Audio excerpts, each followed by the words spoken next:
அரசியலே நாங்க தான் அப்படின்னு சொல்லிக்கிறவங்களுக்கு இது எப்படி தெரியாம போச்சுன்னு எனக்கு தெரியல. முன்ன பின்ன பேப்பர் படிச்சிருந்தா நாட்டுல என்ன நடக்குதுன்னு தெரிஞ்சிருக்கும். இன்று சட்டமன்றத்தில் பேசிய முதல்வர் விஜய், பேப்பர் படித்திருந்தால் எதிர்க்கட்சித் தலைவருக்கு நாட்டில் என்ன நடக்கும் என தெரிந்திருக்கும் என கூறியுள்ளது திமுகவினர் மத்தியில் கடும் அதிர்ச்சியை ஏற்படுத்தியுள்ளது. இதுவான பதிலை மாண்புமிகு விவசாய அமைச்சர் அவர்கள் தருவார். அப்புறம் இந்த குறுவை சாகுபடிக்கு அந்த நிவாரண தொகுப்பு பற்றி எதிர்க்கட்சியிலேருந்து கேட்டிருந்தாங்க.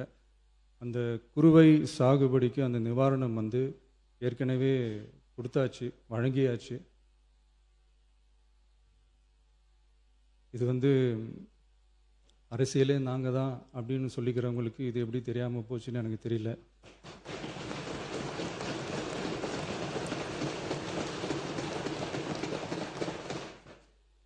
முன்ன பின்ன பேப்பர் படிச்சிருந்தா நாட்டில் என்ன நடக்குதுன்னு தெரிஞ்சிருக்கும்.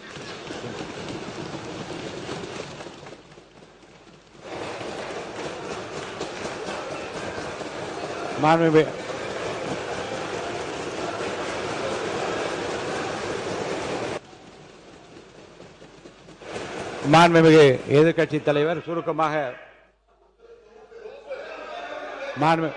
கொஞ்சம் அமைதியா இருங்க. மாண்புமிகு எதிர்க்கட்சி தலைவர் பேசுவதற்கு நீங்க அமைதியா இருங்க. நீங்களே இப்படி பிரச்சனை பண்ணா எப்படி? அமைதியா இருங்க, அவங்க பேசணும். செய்திகளை உள்ளது உள்ளபடி தெரிந்து கொள்ள ரெஃப்ளெக்ட் நியூஸை சப்ஸ்கிரைப் பண்ணுங்க.